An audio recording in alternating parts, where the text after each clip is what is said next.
neraka jahanam. Jadi Sampai jurnalis 23 tahun ya. 23 tahun. Ternyata betah juga ya 23 tahun. Punya Raja Ampat tuh cuman KTP kan gitu.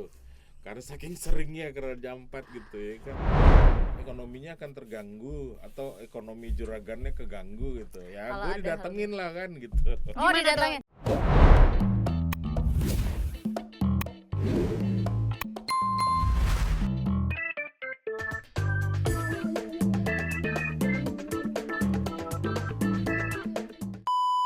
Hai, aku Tea. Aku Afrin. Welcome to Titik Karir. Sudah sejauh mana perjalananmu? Yeay, episode 2 di Kafrin. ya, episode kedua beda sama episode pertama kemarin. Apa tuh bedanya?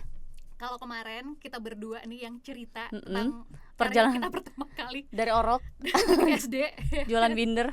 Nah, di episode kedua ini kita ajak bintang tamu. Nah, Bintang tamunya juga punya pengalaman luar biasa, pekerjaannya juga nggak biasa ini Teh. profesinya awalnya sama kayak kita ya. Terus switch Nah. karir nih. Nah, langsung aja tanya sama orangnya. Selamat datang Akemoto.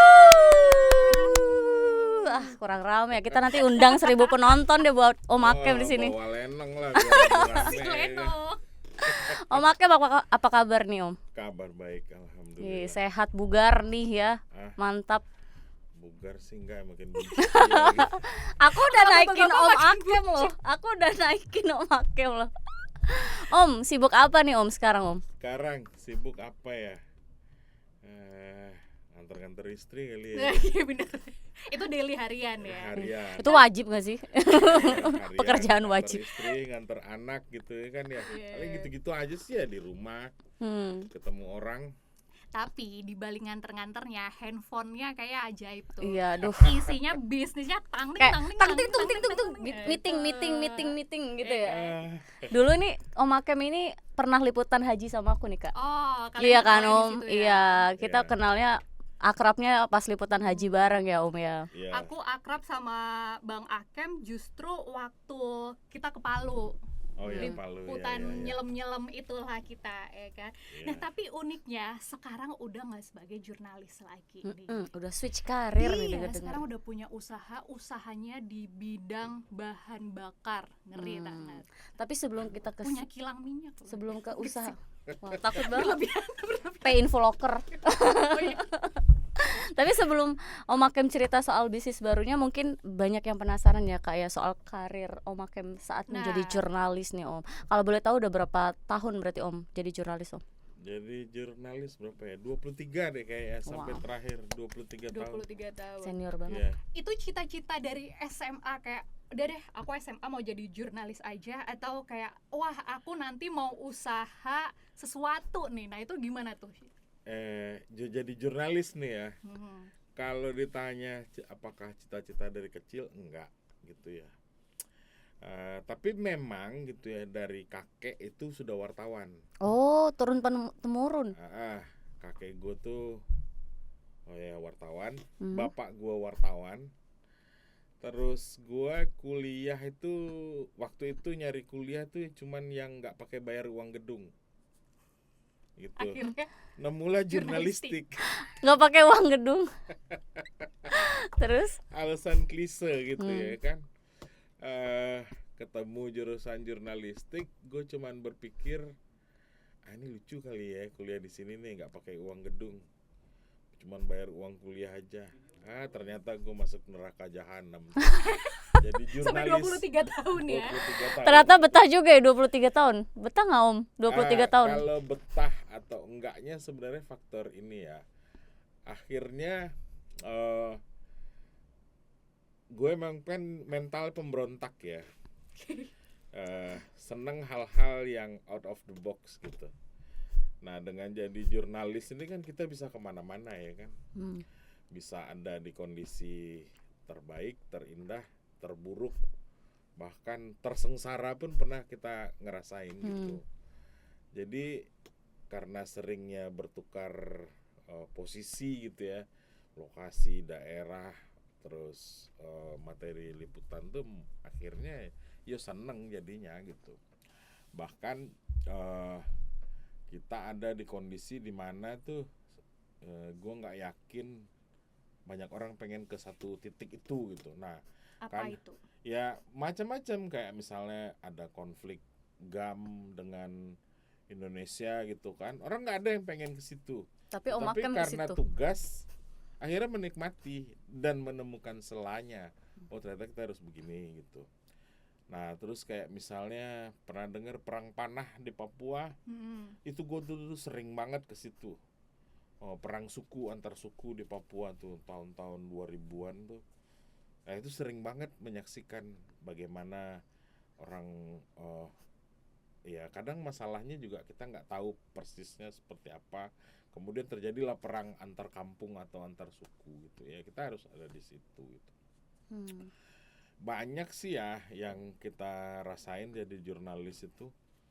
Sampai ya mungkin kayak bagi sebagian orang makan malam dengan presiden itu adalah hal yang mustahil. Ya kita jadi jurnalis ya pernah ngerasain itu. Bener kan lagi. gitu. Bener lagi. Iya, Sering iya. kalau udah diundang Iya kan? makan Jadi sesuatu yang siang. biasa Satu ya, pesawat buat dengan kita. presiden, satu Iya. bis dengan presiden gitu ya, kita ngerasain yang kayak gitu. Terus ya kayak gue bilang tadi, mungkin orang pengen tahu Raja Ampat gitu ya, gue yang belum punya Raja Ampat tuh cuman KTP kan gitu, karena saking seringnya ke Raja Ampat gitu ya kan. Orang nggak tahu seperti apa misalnya menyelam di Sabang, gue udah pernah gitu ya, kayak hal-hal yang kayak gitu tuh udah sering ngalamin ya. Nah itu berlangsung sampai 23 tahun dan sampai akhirnya bosan udah gitu. Bosan ya udah akhirnya dipensiunkan, ya udah pensiun. Nah, Gitu. sampai akhirnya sekarang nih punya bisnis dan bisnisnya di bidang Petasol gitu. Ini ada ini nggak sih sesuatu yang linier gitu dengan pekerjaan jurnalis sebelumnya, atau memang ada titik liputan apa tiba-tiba kepikiran kayak wah ini sesuatu yang menarik, atau gimana nih ceritanya? Sebenarnya gini ya, gue tuh kan orangnya senang belajar. Jadi kan gue ngelihat dari sekian liputan gitu ya kan. Nah mungkin bedanya mungkin gini, banyak jurnalis itu liputan hanya liputan aja, pekerjaannya selesai, kemudian dia selesai, dia lupa gitu. Nah kalau gue tuh senang mengamati, pengen tahu nih kenapa sampai begini. Dan gue tuh kan termasuk otator dengan narasumber, gue senang ngobrol. Jadi kan dari materi-materi liputan-liputan itu kan gue akhirnya bisa menggali seperti apa sih sebenarnya gitu ya. Kan dalam perjalanan kita jadi jurnalis itu kan kita bertemu macam-macam orang ya kan.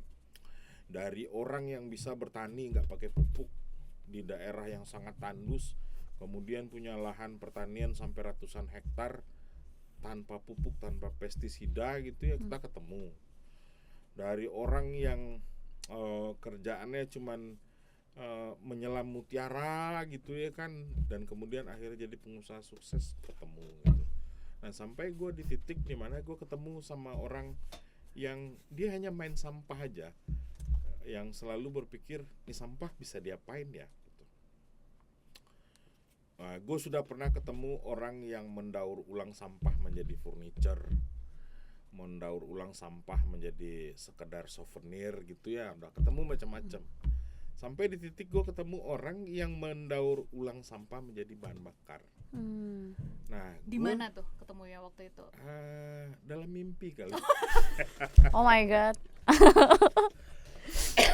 Ya pas di liputan lah gitu ya kan. Maksudnya di daerah mana kira-kira akhirnya kemudian Di- belajar, atau di- bahkan luar negeri terus Di Jawa Tengah gitu. Hmm. Nah, akhirnya gue ngobrol kan sama bapak itu gitu.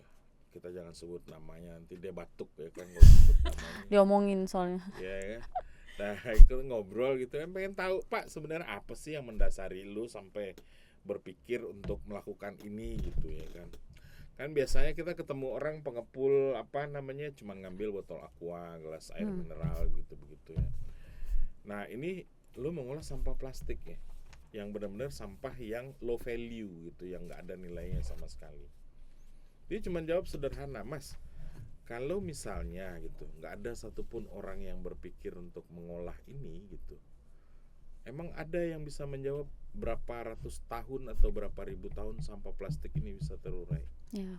Rata-rata orang tuh peneliti cuman bilang 100 tahun bakalan terurai. Emang memang si peneliti itu pernah hidup 100 tahun, dia tahu nanti jadinya seperti apa. Nggak ada yang bisa jawab itu secara pasti, kata dia. Nah, di bagian itu saya ngerasa, saya pelajari, oh ternyata sampah plastik itu berasal dari bahan bakar fosil juga, kata dia kan. Berarti bisa dong kalau dia dikembalikan ke wujud aslinya gitu, dirubah lagi dia yang dari awalnya bahan bakar fosil menjadi ke bahan bakar fosil lagi. Nah, dilakukanlah teman ini di Banjarnegara itu. Kemudian ya gue merasa, oh ini keren ya gitu, karena gue ngerasa begini, kalau orang bikin furniture, orang bikin souvenir, orang bikin misalnya aksesoris gitu, ketika semua orang sudah menggunakan furniture dari sampah plastik, ketika semua orang sudah menggunakan aksesoris dari sampah plastik, berarti kan setelah itu nggak ada lagi yang pakai, karena semua udah punya kan. Tetap balik plastik lagi. Jadi Kemudian sampah ketika lagi, misalnya itu meja rusak, jadi apa lagi deh? Tetap dia jadi plastik kan. Ya, balik lagi. Akan jadi sampah juga kan dia. Terus setelah itu bagaimana? Karena apa? Plastik itu kan ada limitnya di dalam recycle. Sekian kali baru dia udah nggak bisa diapa-apain lagi, kan ada limitnya. Nah, ketika dia sudah di titik nggak bisa diapa-apain lagi, dia akan kembali jadi plastik lagi. Lah terus mau diapain ini gitu? Karena manusia jumlahnya bertambah, pasti konsumsi plastik juga bertambah. Kecuali misalnya ada keajaiban di sini, pemerintah menerapkan aturan apa yang membuat orang sama sekali tidak menggunakan plastik. Tapi kan itu nggak mungkin gitu. Berarti Bang Hakem udah dari tahun berapa nih Bang untuk bisnis si Petasol ini? Petasol ini semenjak saya tidak bisa melakukan apa-apa lagi gitu. Semenjak saya udah jadi apa istilahnya, nganter anak nganter istri. Antar jemput ya. Iya. Akhirnya. Jadi ya sebenarnya saya berkecimpung di situ tuh karena pengalaman begini. Saya naik gunung ya. Dulu saya senang naik gunung ketemu sampah plastik juga, nggak dibawa turun. Ya kan, 1 orang bawa, 2 orang bawa, 3 orang bawa, jadi sampah plastik dan numpuk gitu. Nah, sementara masyarakat yang ada di sekitar gunung tuh hanya berpikir untuk ya ngambil retribusi aja tanpa memanfaatkan uang hasil retribusi itu untuk mengelola lingkungannya. Itu satu. Kemudian gue berhenti naik gunung, gue menyelam. Nah, gue menyelam, gue ketemu di dalam air itu sampah plastik lagi. Plastik lagi. Gitu ya kan. Jadi gue mikir, masa ketemunya kemana-mana plastik, jadi 4L gitu, ngerti gak? Lo lagi kan gitu ya. Nah itu kemudian ketika gue ketemu sama Pak Budi ini yang membuat Petasol ini, gue sangat interest gitu. Dari sekedar awalnya liputan, kemudian gue balik lagi setelah liputan ke sana, pengen ngobrol-ngobrol nih bagaimana sih cara mainnya gini. Apa aja sih yang bisa dia lakukan dengan ini. Dan alhamdulillahnya karena kita berkolaborasi gitu ya kan, ya akhirnya makin bagus jadinya gitu. Kita bisa melakukan berbagai macam sertifikasi, baik tentang sistem pengolahannya, hasilnya, gas buangnya, tenaga kerjanya, semua udah tersertifikasi. Terus kemudian juga si bahan bakarnya sudah kita uji laboratorium, bahan bakarnya kemudian sudah kita uji performa lagi gitu ya kan. Ya sampai akhirnya ya di kondisi sekarang itu kalau kita bilang udah take off gitu. Karena sudah bisa diterima oleh pemerintah dan kebijakan. Berarti definisi sederhananya tuh Petasol ini bahan bakar yang berasal dari pengolahan sampah plastik. Yes. Nah, kalau kita nih sebagai orang awam kan punya plastik nih, itu tuh bisa jadi cairan atau jadi BBM, itu tuh kayak gimana proses singkatnya gitu? Kan nggak mungkin dong kita lelehin aja. Proses singkatnya Nah, sebenarnya sederhana ya kan ya. Kita bangun pagi, sholat subuh, terus kita doakan plastik itu. Masya Allah, gini ya kalau alumnus liputan haji selalu kayak gini ya. Itu tuh tiba-tiba tuh cair aja tuh plastik ya. cair aja tiba-tiba, nggak lengket lagi tuh. Ya pasti ada. Gimana tuh Jadi prosesnya? sebenarnya kan gini, plastik itu secara garis besar gitu ya, kita bedakan 2. Secara ekonomisnya ada yang sifatnya high value, ada yang low value. High value ini yang punya nilai jual, kayak kemasan botol mineral, oh, kemasan botol-botol. Kemasan kopi gitu bisa nggak tuh? Ya, kopi saset. Enggak, misalnya kita beli di kafe-kafe kan Nah, biasanya itu tempatnya termasuk tempat plastik itu tuh. termasuk high value karena tuh ketika dikumpulkan dan dijual tuh masih bagus harganya. Contoh misalnya botol-botol sampo, sabun cair gitu tuh tergolong ke high value dia karena dia dikumpulkan kemudian dijual tuh bagus harganya. Nah, ada plastik-plastik yang sifatnya low value. Contoh kantong kresek. Iya, Nah, itu hampir semuanya itu low value, nggak ada nilainya. nggak ada nilainya. Hampir Dan itu Karena yang nggak paling bisa termasuk apa? paling banyak juga di Indonesia. Dan kan? itu paling banyak jumlahnya. Kemasan mie instan Ya, itu paling low banyak value, juga. itu banyak banget. Low value tuh karena dia nggak bisa hancur atau gimana? Karena belum ada metode yang bisa dimanfaatkan untuk mengolah. Orang membuat biji plastik itu biasanya menggunakan satu jenis warna plastik. Mm-mm. Merah-merah aja semua, kuning-kuning aja. Lah kalau misalnya Biasanya tutup botol ya, Ah. digabungin gitu Kemasan mie instan warnanya rame kan. Nah, bingung kan habis itu. ya. Oh, dari situnya Akhirnya tidak low ada nilai value. dia gitu. Nggak ada yang mau mengolahnya gitu. Akhirnya masuk ke low value. Low value dia. Nah, jadi yang kita olah menjadi bahan bakar petasol tuh plastik-plastik yang low value, yang dianggap nggak ada nilainya gitu. Nah, itu yang kita olah. Nah, pengolahannya itu kita menggunakan metode yang namanya pirolisis. Apa itu sederhana pirolisis? Kasih tahu nggak ya? Harus. 100.000 buat Anda kalau dikasih tahu. Pirolisis Bercanda itu mulu. metode pengolahan sampah yang sebenarnya udah bukan metode baru, sebenarnya udah metode lama. Dari awal-awal minyak ditemukan tuh sudah ada metode itu, tapi menggunakan sampah plastik sebagai bahan baku utama itu menjadi hal baru. Di dalam metode pirolisis itu jadi si sampah plastik ini kita masukkan dalam reaktor. Panci presto deh gampangnya. Iya, tahu, ya. itu Nah, tahu. kita ambil contohnya itu panci presto atau kaleng kongguan. Iya. Nah, kemudian kaleng kongguan atau panci kongguan brand bukan sih? Nggak apa-apa, biar Apa, ada sponsor. yang masuk. Next Kongguan sponsor boleh. Assalamualaikum. Kongguan tolong. Boleh di sini sponsor.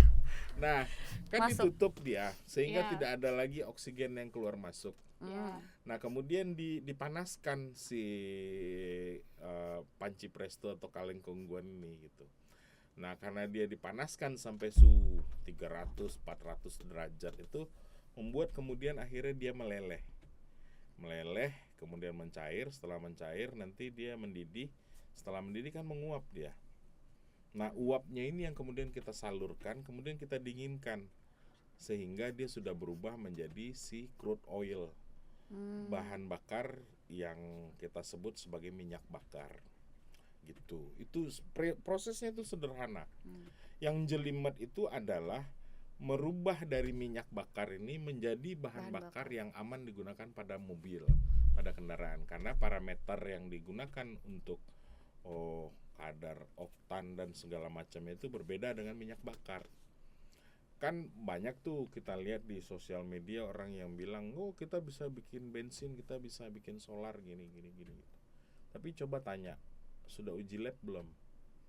Seperti apa kadar oktannya, seperti apa kadar sulfurnya, seperti apa kadar air, viskositas, densitas dan segala macam. Mereka nggak akan bisa jawab. Karena itu mempengaruhi mesin si kendaraannya Yes, ya. apalagi mesin-mesin generasi terbaru. Jadi di mesin-mesin yang generasi terbaru itu kan sistem pemakarannya berbeda. Pakai injektor yang ditembakkan dengan tekanan sekian apalah gitu ya kan. Nah, berbeda dia.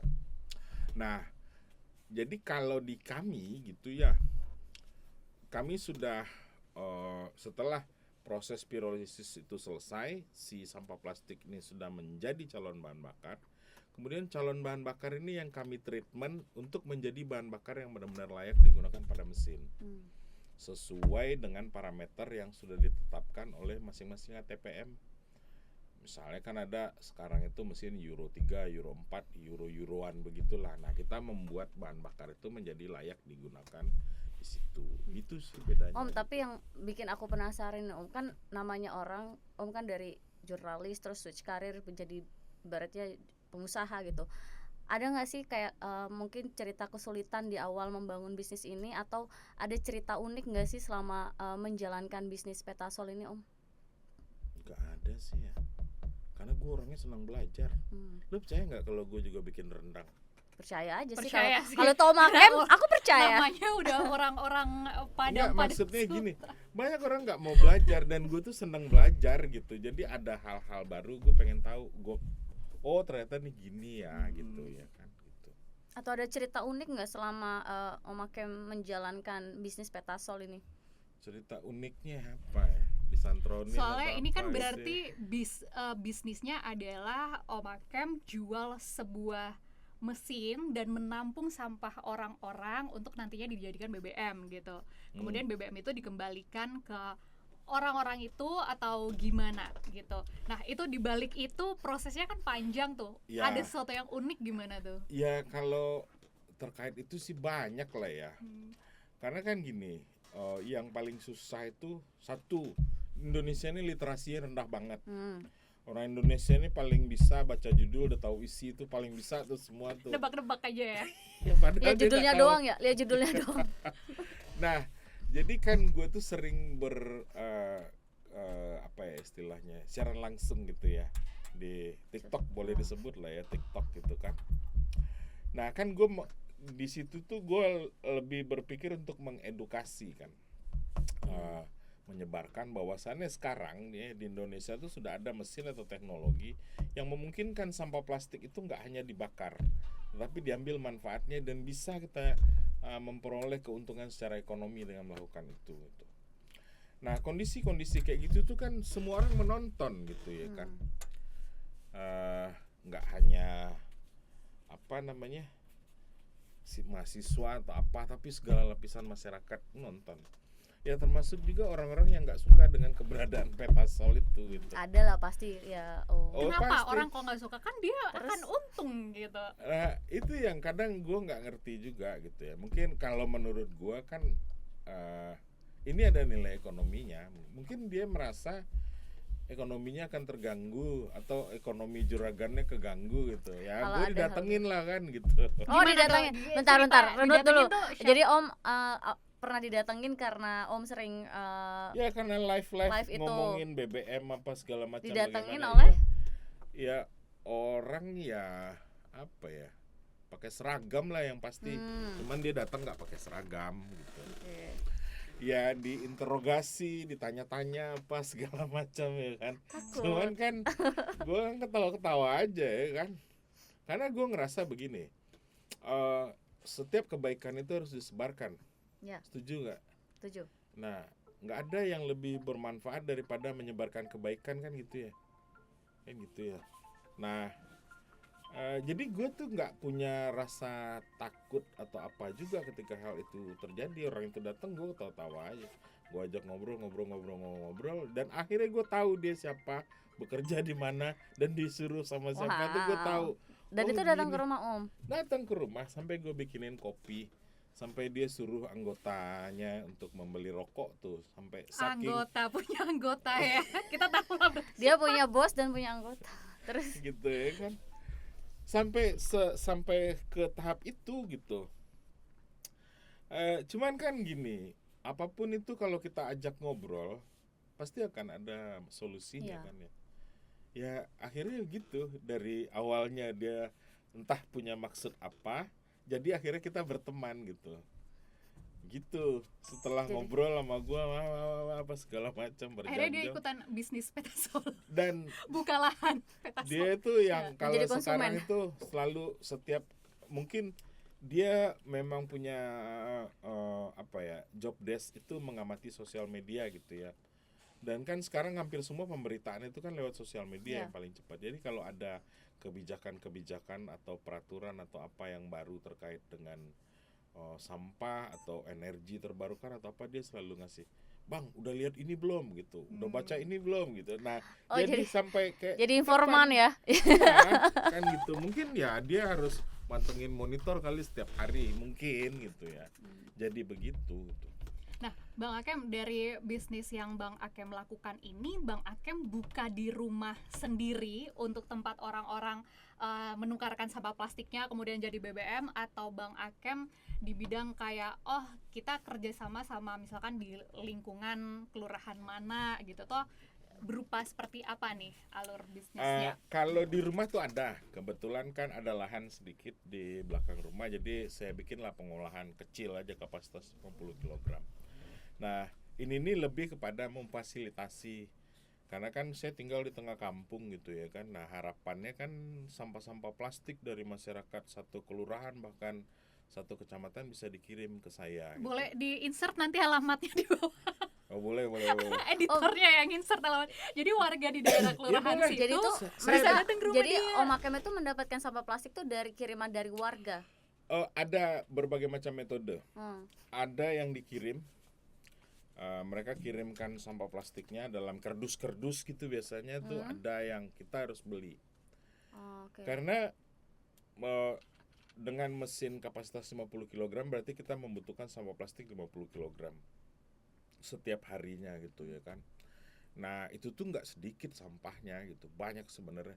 Percaya nggak kalau gue tuh bisa mengolah itu berapa ya berarti? 5 kali 25 berapa? 125. Berarti gue bulan itu mengolah sekitar 1,25 ton Sampah hanya plastik. gue. Hah? Sampai ton, bukan 125 kg. Enggak, ya Enggak, sehari apa? 50 kilo. Oh, karena kiriman dari orang ya? Iya. Itu bisa jadi berapa liter si Petasol? Kalau 70%-nya berapa itu ya? Gue boleh Ya buka kita nggak pada buka pinter kalkulator matematika kali ya. lagi, mohon maaf ya Om Akem, kayak nggak. 70% gini dari dah. 125 kilo. Per hari itu kalau gue mungkin kadang kan gue nggak produksi setiap hari juga ya, tapi kalau misalnya 50 kg sampah itu gue bisa dapat Petasol itu sekitar kalau kondisi sampah plastiknya bagus, maksudnya bagus tuh nggak banyak air, nggak banyak tanah di situ tuh bisa dapat sampai 45 sampai 47 liter untuk 50 kg sampah. Taruhlah kita rata-rata sekali pengolahan itu dapat 35 liter sehari. Kali 6 hari seminggu. Berapa? Kali sebulan. Nah, gitu. BBM yang Petasol udah jadi itu berupa cairan biasanya dikembalikan ke warga yang ngumpulin sampah, atau ya kadang orang PH ya biar di rumah nggak ada sampah aja deh buang, atau biasanya seperti apa? Atau di Bang Akem misalkan ngejual lagi ke orang atau gimana biasanya? Nah, kan gini. Gue itu juga punya mobil yang menggunakan bahan bakar Petasol setiap hari. Itu udah pasti ya kan. Nah, kalau ada yang, "Bang, dijual nggak Petasolnya? Cobain dong." Ya udah datang aja. Oke. Gitu. Kita jual. Kasarnya, misalnya lu gini, Bang Pengen Akem, coba nih di motor. pengen coba. Motor nggak bisa. Oh, motor nggak bisa. Mobil, diesel, oke. Ya. Nah, pengen coba dong. Lu harus bawa sampah plastik lagi. Buat barter. Enggak buat barter untuk juga, diolah. tapi lu harus nyumbang deh gitu plastiknya. oke. Entah itu sekilo, pokoknya lu harus bawa sampah Mobilnya plastik. harus mobil yang solar atau harus Solar. mobil yang Harus mobil diesel. mobil diesel ya saya. Dan rata-rata tuh yang mobil-mobil yang datang itu Euro 3 ke atas. Sebenarnya Jadi, sopir truk bisa loh, truk kan pakai bisa. ya nggak sih? Cuman kan kadang gini ya. Abang sopir truk silahkan. Iya, apa namanya? lumayan. Karena mereka belum cukup tahu gitu ya kan. Gitu. Jadi ya belum tertarik gitu. Karena yang di kepala mereka kan masih tetap biosolar. Biosolar murah, 6.800 liter gitu. Dan gue tuh paling sering, bagus mana biosolar dengan Petasol? Itu pertanyaan yang Paling hampir sering datang. gue setiap hari gue jawab. Ketika itu orang menanyakan itu, gue biasanya cuman ketawa gitu. Kenapa ketawa? Ya gue cuman jawab biasanya begini, "Bang, mohon maaf, kalau biosolar tuh di depannya ada kata subsidi nggak?" Ada. Nah, Petasol nggak ada, Bang, gitu. Intinya gitu ya. Harganya Harganya sebenarnya tuh lebih murah. Beda. Kalau kita sama-sama disubsidi nih, kita berani ngasih harga di bawah biosolar. Cuma kan kita nggak disubsidi. Iya. Plastiknya itu kita beli dari masyarakat, tenaga kerja kita bayar sendiri, mesinnya kita beli sendiri gitu kan. Kalau misalnya ada warga yang komplain, kita hadepin sendiri gitu. Tetapi paling tidak dengan gue melakukan itu di rumah itu, gue mengedukasi masyarakat gitu. Halo, mulai besok jangan lagi buang sampah plastik ya, kumpulin aja nanti gue beli deh gitu. Akhirnya budaya itu jadi berubah terkait dengan sampah gitu. Om, apa sih, aku jadi lupa mau tanya. Aku dulu deh kalau kamu lupa. Udah inget belum? Lupa deh. Oke, aku dulu nih mau Apa ya tanya. tiba-tiba ngeblank gue? Jadi misal nih, orang selama ini bisa ngumpulin sampah ke rumah Bang Akem. Tapi pernah nggak sampai ada daerah-daerah lain nih yang ngajak kerja sama, misalnya di mana sekitar Jabodetabek atau mungkin di luar Pulau Jawa, di luar mana gitu, ada nggak? Luar negeri mungkin, Om? Banyak. Ada yang tiba-tiba telepon, wah swadikap, Thailand nih. Swadikap, Ya, Thailand. tahu kan Thailand kan? Annyeonghaseyo ada nggak, Om? Annyeonghaseyo. Yang Annyeonghaseyo belum, tapi swadikap tuh pernah. Kita nggak usah nyebut negara. Gue tuh sampai, waduh ini bagaimana, terus gue bilang Google Translate, gue bilang gitu kan. Dia Salah akhirnya satu menggunakan bahasa. Google Translate dan gue akhirnya mengerti. Dia lihat konten gue, terus dia merasa bisa nggak kalau mesinnya dibawa ke daerahnya dia gitu. Oh, berarti minta mesinnya. Dibawa ke Thailand berarti. Iya, dia Wow. akan mau digunakan di sana gitu. Karena di Thailand kan dunia otomotif itu kan hidup banget, dan inovasi pengolahan sampah menjadi bahan bakar ini kan kayaknya kita yang paling top deh.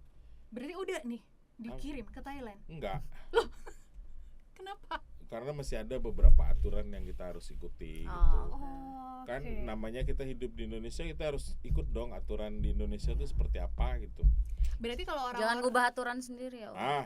Itu Oke. sudah. Cuaks. Oke, Om. Berarti sejauh ini kan Om udah dari bertahun-tahun gitu menjalani bisnis Petasol. Om melihat banyak nggak sih masyarakat yang sudah mulai terinfluence dengan si Petasol ini, dengan konten yang Om Akem bikin, dan apa masih banyak yang belum tahu? Kalau menurut gue sih banyak ya. Nah, cuman kan gini juga, banyak mereka yang melakukan overclaim. Jadi kan tulisan atau jurnal-jurnal tentang pengolahan sampah menjadi bahan bakar menggunakan metode pirolisis ini banyak banget ya kan. Dan lu bisa pelajari dengan gampang, dan lu bisa dengan gampang membuat mesin itu gitu. Tetapi yang terjadi, mereka itu overclaim karena apa? Mereka langsung menjustifikasi bahwasannya mereka sudah bikin bahan bakar jenis ini, jenis itu, jenis ini, bisa begini, bisa begitu. Padahal mereka tuh belum sampai di titik di mana melakukan uji lab. Karena itu penting. Bahan bakar ini kan zat kimia, sampai ke komponen paling kecil tuh kita bisa masukin ke laboratorium untuk kita tahu kandungannya apa gitu. Dan banyak di antara orang-orang itu, kalau menurut gua gitu ya, euforia dengan sosial media. Dia pengen, gue sudah berhasil bikin ini, gue hebat, kalau menurut gue ya gitu. Nah, terus kan banyak juga kadang ya, karena faktor kemampuan literasi yang rendah itu membuat ketika misalnya pemerintah bilang, hati-hati lo melakukan ini, yang salah itu pemerintah jadinya. Padahal kalau menurut gue yang salah itu yang pelaku ini. Lu belum melakukan berbagai macam step, baik terkait safety-nya, kesehatan dan segala macam lingkungan, itu kan banyak yang harus kita pikirkan gitu. Tapi sudah mengklaim sudah bikin ini, akhirnya ditutup kan sama pemerintah. Pemerintah menutupnya berdasar apa? Karena ada komplain, gue setelah menggunakan bahan bakar produksi ini kok mobil gue jadi begini, kan gitu. Nah, hal itu terjadi karena kesalahan si pembuat yang overclaim gitu. Dia belum tahu secara pasti kandungan bahan bakar yang dia buat seperti apa, kemudian dia sudah mengatakan, gue bisa lo bikin seperti ini, seperti ini, seperti ini. Kalau dari pemerintah sendiri, Om, sejauh ini ngeliat bisnis Petasol ini gimana, Om? Aku lihat sih udah masuk di ini ya, BRIN gitu, udah Iya, karena mengesahkan ya. Kita itu dari tahun 2023 itu sudah bekerja sama dalam pengembangan Petasol ini dengan BRIN. Baik itu bagaimana cara pengolahannya, treatmentnya dan segala macamnya. Dan bahkan kita itu juga sudah mensertifikasi tenaga kerja yang mengerjakan mesin kita setiap hari dalam jangka waktu bertahun-tahun. gitu sampai ke titik itu karena kita ngerasa begini, kita menyelamatkan lingkungan dengan mengolah sampah plastik, jangan sampai kita lupa kalau manusia yang bekerja di situ juga harus diperhatikan juga kesehatannya kan gitu. Jangan sampai kita melakukan A mengorbankan yang lain kan gitu. Cuek sama karyawan. Itu. Nah, sebenarnya kalau menurut gue ya, aturan-aturan yang ada di Indonesia itu sudah bagus banget gitu ya. Sudah dibikin mengakomodir dan bisa dimanfaatkan oleh semua orang. Tetapi kadang permasalahannya banyak oknum-oknum itu yang kasarnya ya ngambil keuntungan cepat gitu kan. Karena kan orang kalau berbisnis kan kalau di Indonesia mereka nggak lihat proses, yang penting hasil akhir. Yang penting gue untung, bodo amat caranya bagaimana gitu. Benar. Tapi dia lupa bahwasannya keuntungan yang dia peroleh itu bisa menimbulkan dampak negatif ke orang lain gitu. Nah di bagian itu di pemerintahannya juga ada juga yang nganu-nganu kan istilahnya. Nganu-nganu. Gitu. Misal nih, ini kan banyak digunakan untuk kendaraan yang diesel atau kayak kapal-kapal kan juga pakai diesel nih. Misal aku pengen buka di suatu tempat di daerah tempat nelayan, misalnya aku sewa tempat, aku buka usaha untuk pengolahan sampah ini. Terus habis itu aku datang ke Bang Akem. Nah, kira-kira biasanya syarat apa nih yang Bang Akem kasih ke orang-orang kalau mau buka atau kerja sama dalam bidang ini nih? Ya syaratnya nggak banyak ya sebenarnya. Pertama tuh izin istri dulu. Itu yang penting ya pemirsa. Bener. Izin orang tua kalau belum punya pasangan ya nggak sih? Ya izin pasangan lah tuh ya. Jangan sampai gara-gara Restu istri yang pertama ya Om. gara-gara mengolah sampah plastik itu terus ribut sama istri gitu. Iya benar. Sebenarnya gini ya. Kalau kami ngelihatnya, coba deh, pernah tahu dan pernah dengar nggak satu aja daerah di Indonesia yang tidak punya masalah dengan sampah? Pernah nggak dengar? Ini kan wartawan nih dua-duanya. Kita justru mikir daerah mana ya, bukan langsung nggak Anda punya nggak masalah pernah yang nggak punya masalah dengan sampah? Kayak mostly punya masalah sama sampah. Nah, itu artinya semua orang harus terlibat kan ya, bukan hanya pemerintah, tetapi juga masyarakatnya harus terlibat gitu. Bahkan orang mati juga bertanggung jawab gitu ya kan. Sampah yang udah ditinggalkan gitu ya. Iya kan dia meninggalkan sampah gitu. Kasarnya seperti itu. Jadi kalau misalnya apa syarat yang kita butuhkan ya satu tadi kayak saya bilang yang paling gampang itu adalah izin istri dulu gitu ya. Kemudian ya pasti harus punya modal lah kan gitu ya kan. Itu sih yang penting ya Om. Karena kan kami bukan lembaga sosial yang bisa menyerahkan nih saya hibahkan mesin ini. Karena kan bikin mesin pakai orang kan segala macam. Riset pakai duit apa segala macam gitu. Tetapi ketika misalnya sudah menggunakan mesin kami tuh akan support habis-habisan. Kami akan bantu pelatihannya, kami akan bantu pemasangannya, kami akan berikan cara mentreatment menjadi bahan bakar yang benar-benar layak, kami akan ajarkan bagaimana maintenance-nya begitu. Bahkan kalau misalnya banyak tuh ya dari orang-orang yang sudah menggunakan mesin kita itu, Bang kita susah dapetin plastik. Saya tuh kan langsung susah dari mana? Bapak tinggalnya di mana? Saya di komplek ini Pak. Ya di komplek nyari plastik ya susah lah. Udah ada petugas sih setiap hari. Coba Bapak jalan ke daerah sini nih. Nanti ada TPA ya Bapak pungut di situ pas dia jalan. Iya Mas banyak banget. Nah itu Pak sampahnya gitu. Nah itu yang Bapak harus diurai gitu. Jadi syaratnya satu kemauan gitu. Yang kedua pasti modal. Nah modalnya berapa nih kira-kira? Kalau modal ini kan jadi gini. Kita itu kan di workshop kita itu nggak hanya membuat mesin aja, tetapi kita juga melakukan riset kan di situ. Kalau untuk kondisi sekarang itu untuk kapasitas mesin paling kecil itu ada di kapasitas 50 kg. Nah, mesin kapasitas 50 kg ini ada dua jenis nih, yang menggunakan bahan bakar kayu dan ada juga yang sudah menggunakan bahan bakar olahan hasil dari mesin itu. Nah, kalau untuk range harga sebut pasti atau range? Boleh kali. Range boleh. Ya. Dari mulai berapa sampai berapa? Dari mulai 150 sampai 250 juta. Investor tolong. Tolong. Nah, itu kalau mesin yang sudah bisa mengolah bahan bakarnya dari hasil olahan mesin itu bisa melakukan proses 2 kali dalam 1 hari. Itu artinya ya bisa menghasilkan 70 sampai 80 liter bahan bakar dalam sehari. Itu udah mesin sama diajari berbagai hal Ya, ya. diajari berbagai hal tambah 1 set mesin untuk treatment bahan bakar. Om, terakhir nih Om, Om Hakem kan termasuk influencer yang memberikan edukasi lah soal Petasol. Apa sih yang ingin Om mungkin sampaikan lagi ke masyarakat gitu, biar mereka tuh lebih aware sama lingkungan, karena kan kata Om Hakem kan mostly semua wilayah di Indonesia ini kan nggak ada yang nggak bermasalah sama sampah gitu. Jadi kalau gini, semakin banyak orang yang prinsip dasarnya ya, semakin banyak orang tahu Petasol gitu ya, akan semakin banyak orang yang tertarik untuk mengolah sampah plastik. Semakin banyak orang mengolah sampah plastik, itu artinya permasalahan sampah plastik itu akan lebih gampang kita mengatasinya gitu. Karena menurut kami gitu ya, dengan menggunakan mesin fast pyrolysis ini sebenarnya ada banyak keuntungan yang bisa diperoleh. Satu itu bisa membuka lapangan pekerjaan di mana lokasi mesin itu berada. Kedua itu bisa menciptakan sirkular ekonomi.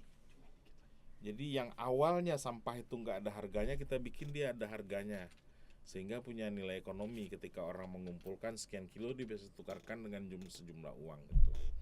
Ketiga itu kita bisa subsidi nelayan, petani dan nelayan secara langsung.